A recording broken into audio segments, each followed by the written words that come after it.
সালামু আলাইকুম প্রিয় শিক্ষার্থী, আশা করি তোমরা ভালো আছো। আলহামদুলিল্লাহ আমিও তোমাদের দোয়ায় ভালো আছি। আজকে আমি আমার 188তম লেকচার শুরু করতে যাচ্ছি। প্রিয় শিক্ষার্থী, আমার 188তম লেকচারের শুরুতে তোমাদের প্রতি আহ্বান রাখবো আমার ইউটিউব চ্যানেল প্লাস বিডি চ্যানেলটি সাবস্ক্রাইব করে নেওয়ার জন্য। ইউটিউব চ্যানেল প্লাস বিডি চ্যানেলটি সাবস্ক্রাইব করলে আশা করি তোমরা উপকৃত হবে। প্রিয় শিক্ষার্থী, আজকে দ্বাদশ শ্রেণীর পদার্থবিজ্ঞান দ্বিতীয় পত্রের স্থির তড়িৎ অধ্যায় থেকে দুইটি নতুন টপিকস নিয়ে আলোচনা করব। আজকের আলোচনার প্রথম টপিক হচ্ছে সমবিভব ত্বর। সম মানে সমান, বিভব অর্থাৎ যে তলের সমান বিভব অবস্থান করে, অর্থাৎ আমরা বলতে পারি যে চার্জিত তলের সকল বিন্দুতে সমান তড়িৎ বিভব থাকে বা তড়িৎ বিভবের মান সমান থাকে, সেই সমস্ত চার্জিত তলকে বলা হয় সমবিভব তল। দেখো এখানে প্লাস কিউ পরিমাণ চার্জ আছে। এই প্লাস কিউ পরিমাণ চার্জের দেখা গেছে যে উপরে একটি পৃষ্ঠ, যেই পৃষ্ঠের প্রত্যেকটা বিন্দুতে বিভবের মান সমান, সেই জন্য এই পৃষ্ঠটাকে বা তলটাকে আমরা বলবো সমবিভব তল। সেই জন্য এই পৃষ্ঠ বা তলকে আমরা কি বলবো? সমবিভব তল বলবো। সমবিভব তলে সকল পৃষ্ঠের সকল বিন্দুতে অবশ্যই কি হবে? বিভবের মান সমান হবে। আমরা জানি যে বিভব V সমান প্লাস কিউ পরিমাণ চার্জের জন্য বিভব V সমান 1/4 pi epsilon nought q by r। এখান থেকে আমরা বলতে পারি r এর মান বৃদ্ধি পেলে, অর্থাৎ ব্যাসার্ধ যদি বৃদ্ধি পায়, গোলকীয় তলের ব্যাসার্ধ যদি বৃদ্ধি পায়, বিভবের মান কি পাবে? হ্রাস হবে। ব্যাসার্ধের পরিমাণ বৃদ্ধি পেলে বিভবের মান কি পাবে? হ্রাস পাবে। আশা করি তোমরা সমবিভব তল বুঝতে পারছো। এখন আমরা সমবিভব তলের বৈশিষ্ট্য সম্পর্কে আলোচনা করব। দেখো, সমবিভব তলের কিছু গুরুত্বপূর্ণ বৈশিষ্ট্য রয়েছে যেগুলো আমাদের অবশ্যই জানা থাকা প্রয়োজন। এক নাম্বার, সমবিভব তলের উপর তড়িৎ চার্জগুলো স্থির থাকে। দেখো, আমি প্রথমেই বলছিলাম সমবিভব তল মানে হচ্ছে যে এমন একটি তল যে তলের সকল বিন্দুতে বিভবের মান কি থাকে? স্থির থাকে। বিভব পরিবর্তন হলেই শুধুমাত্র চার্জের কি হয়? আদান প্রদান হয়। চার্জের আদান প্রদান মানে কি? তড়িৎ প্রবাহের আদান প্রদান হয়। এখানে যেহেতু বিভব সব জায়গায় সমান, সেহেতু অবশ্যই চার্জের আদান প্রদান বা তড়িৎ প্রবাহের আদান প্রদান হওয়ার সম্ভাবনা শূন্য। তাহলে এই জন্য বলা যায় সমবিভব তলের উপর তড়িৎ চার্জগুলো কি থাকে? স্থির থাকে।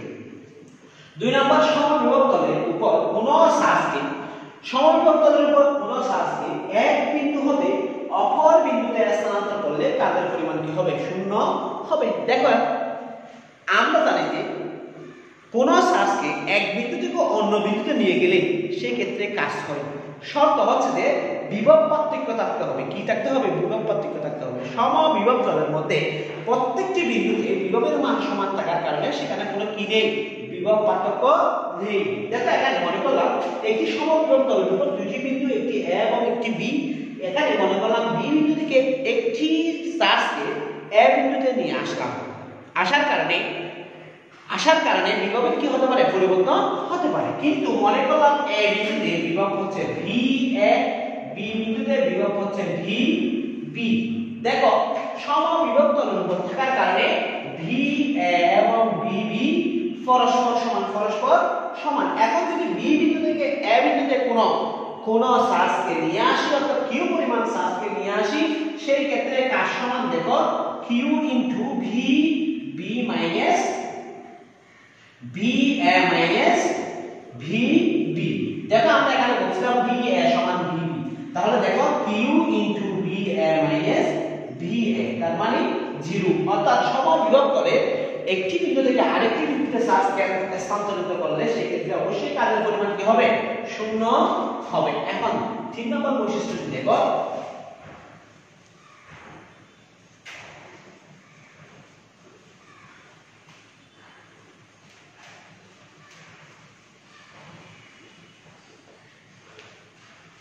তিন নম্বর বৈশিষ্ট্য বলতেছে সমবিভব তলে যে কোনো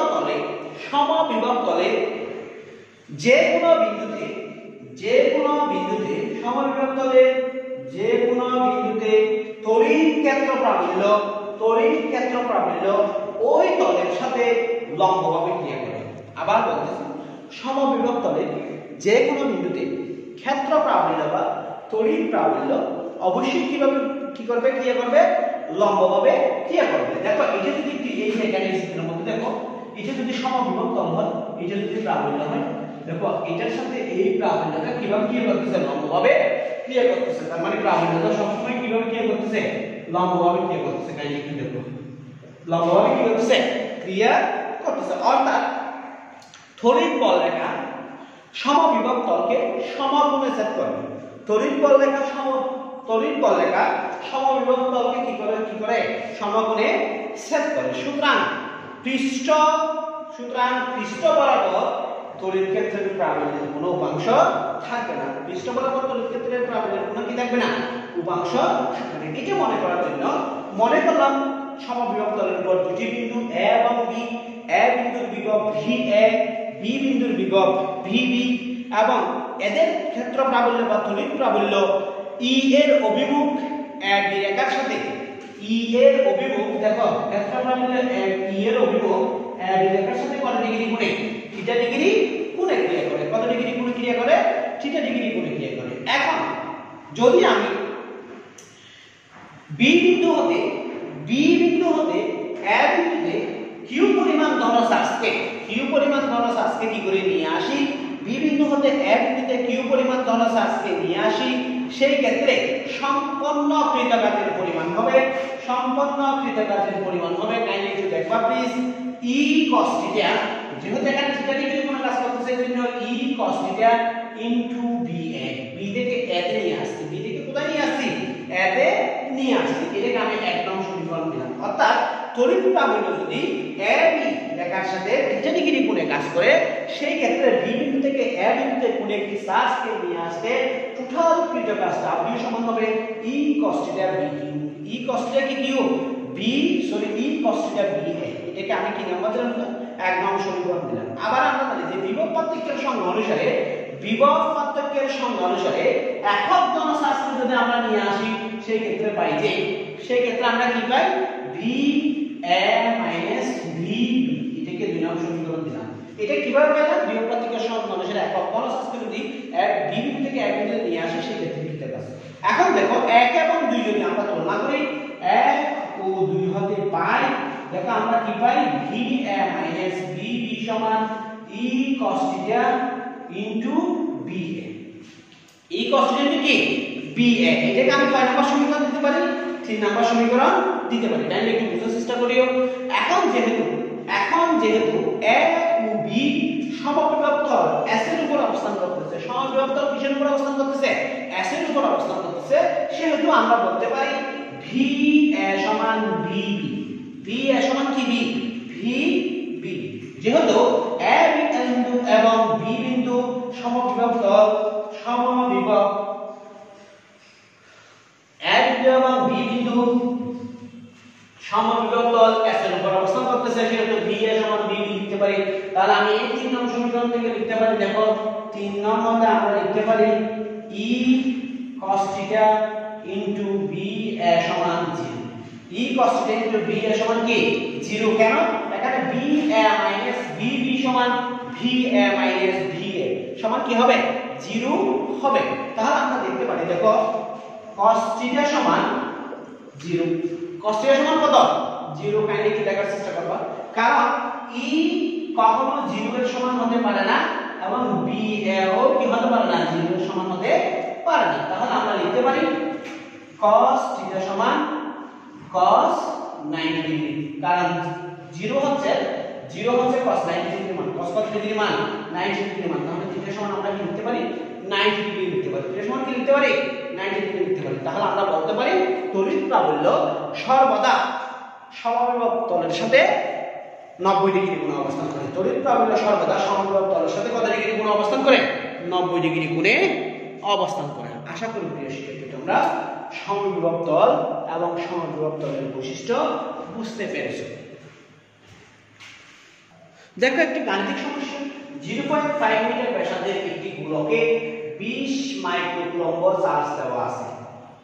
গোলকে কেন্দ্র হতে 0.40 মিটার এবং 0.80 মিটার দূরে কোন বিন্দুতে প্রাবল্য এবং বিভব কত। আমরা প্রথম ক্ষেত্রে দেখব, প্রাবল্য কত দেখব। দেখো গোলকের ব্যাসার্ধ ছিল 0.5 মিটার, গোলকের ব্যাসার্ধ ছিল কত মিটার, 0.5 মিটার।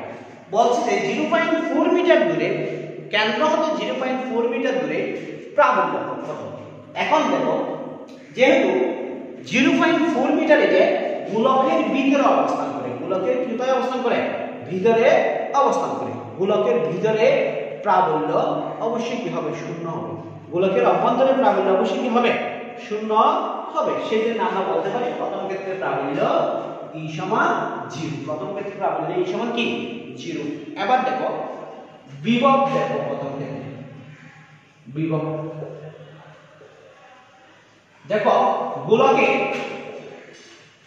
যেহেতু গোলকের সমস্ত চার্জ তার কেন্দ্রে বিবেচনা করতে পারি, গোলকের সমস্ত চার্জ যদি তার কেন্দ্রে বিবেচনা করি, কিন্তু গোলকের অভ্যন্তরে যে কোনো বিন্দুর বিভব অবশ্যই গোলকের পৃষ্ঠের বিভবের কি হয়? সমান হয়। গোলকের যে কোনো বিন্দুর বা গোলকের ভিতরে যে কোনো বিন্দুর বিভব যদি গোলকের পৃষ্ঠের বিভবের সমান হয়, সেহেতু আমরা লিখতে পারি, দেখো সেহেতু আমরা লিখতে পারি B সমান 1/4 pi epsilon nought q by r, এবং এখানে r সমান হবে 0.5 মিটার, q সমান হবে 20 মাইক্রো কুলম্ব, মানে 20 × 10⁻6 কুলম্ব।